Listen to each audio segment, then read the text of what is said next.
Hi, this is Tim of the 1916 Company. Welcome and thanks for logging on. If you love this watch, email me, Team Mosso at the1916company.com for purchase pricing and availability questions concerning this watch. And this watch is something else. From Hublot, you're looking at the Bigger Bang Tourbillon Chronograph. Yes, the Bigger Bang, and it says so right on the back. A model launched to demonstrate Hublot's horlogerie chops. It is every inch the high-end watch and surprisingly fine in its details. An 18-piece limited edition in rose gold. I believe it to hail from the very tail end of the 2000s or the very early 2010s. We'll go over that movement in a moment. Let's talk about the packaging. So rose gold, and as you can see, 14.4 millimeters thick, so not as thick as you might think, 44 in diameter, and from lug tip to lug tip, 55.7. We'll throw this watch on my wrist, which is 16 centimeters in circumference, and it actually wears nicely. It's not as thick as I'd expect, and you can see that the angular downturn of the lugs at the end of the case actually mitigates some of the fit issues. So if your wrist is my size, 16 or larger, game on. This is going to fit. It's going to look a little bit large, but that is the style. It's an Hublot after all. The dimension that I can't fully express, or at least can't express in appropriate terms, is the mass.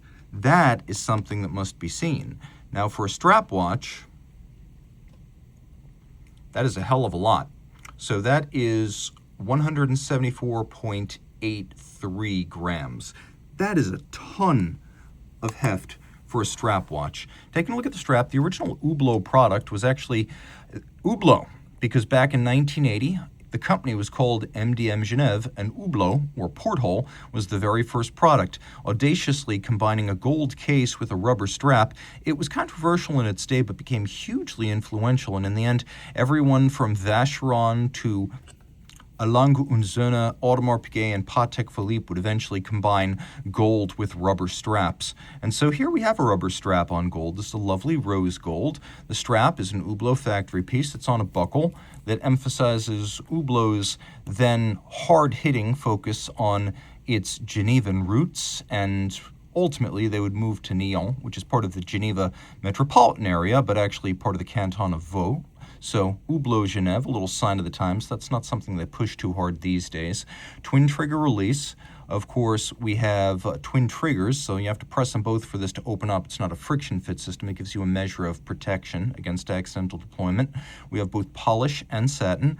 The little screws are H pattern to remind you that this is an Hublot, and the chassis of the buckle is also an H to remind you this is an Hublot. Now you can see it is blackened stainless steel, and you push the strap through. Then there are two little pins. You sort of impale the strap on the pins. You close it all up. And now it's a very clean system. No minder loops, no extra strap flapping in the breeze. It's a very clean look once it's sized down. The case is familiar. It's the Big Bang as we first saw it back in 2005, albeit with some refinements. So we have these plastic inserts in profile, the plastic bezel gasket. We've got a combination of satin and polish. You can also see those H-style screws on the lugs holding the strap in place, and on the bezel holding it in place. Taking a look in profile, you can see we've got a little Hublot H on the crown, and that the crown insert is rubber. Push down crown, 50-meter water resistance, so maybe you don't want to take this one swimming. It's more of a high-end dry sports watch. We'll pull the strap out for a moment because we're going to want to take a good look at this case back.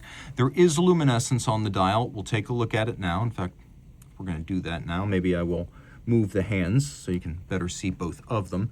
Notice that on this dial, 3 hands are loomed: hours, minutes, and then chronograph minutes. Unexpected, a little bit unusual. The movement is something else, and I do mean something else. It is based on a B&B concept of Bosch, modified by Hublot.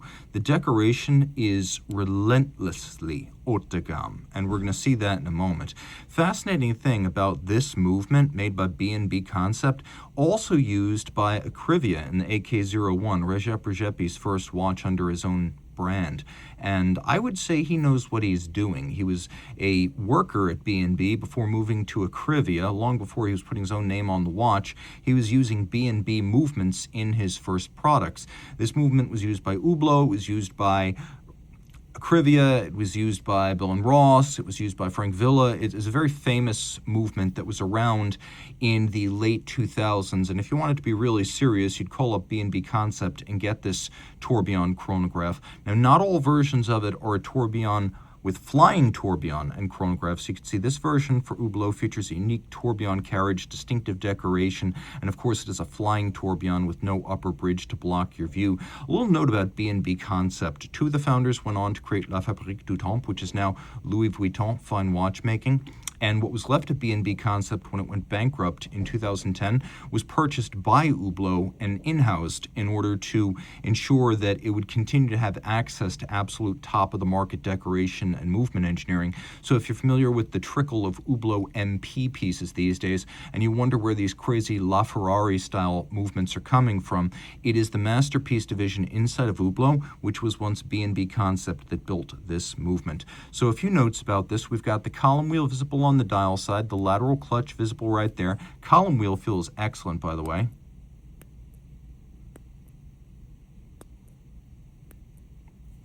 And you get the fun of all the action on the dial side with the clutch and the column wheel. Now we got a power reserve indicator here. It's manual wind. It is a 5-day power reserve, 33 joules. It's a 3 hertz beat rate. You can see it uses KIF shock protection.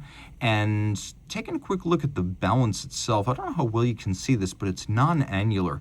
It's a big yoke, and so it's like a yoke in an aircraft or in an F1 car. It's not a wheel, it's not round. And there are masses on the wheel, or I should say the yoke, and they are primarily responsible for the timing adjustment. So you're not going to make a whole lot of changes with the curb pin regulator right there. It's ideal for setting precisely. Now, if you look carefully, you can see that all the underlying structures are beautifully decorated, though it's not the easiest thing to see until you turn the watch over and you realize how extravagant this decoration really is. Taking a look, you can see that 2 of the bridges have been cut to appear as though they're gigantic wheels meshing. We even have a black polished steel imaginary jumper spring in the side of the case. Getting really close, you can see the satination is world-class. The screw heads are all mirror polished with chamfered slots and circumference, and that the beveling on these teeth, if you will, is huge, broad, rounded, and artisanally executed. Deeply impressive stuff you don't expect on an Hublot. So we have bright rhodium-plated silvered bridges, and then you can see a darkened base plate with engine-turned perlage, satination on the wheels, solarization on the barrel.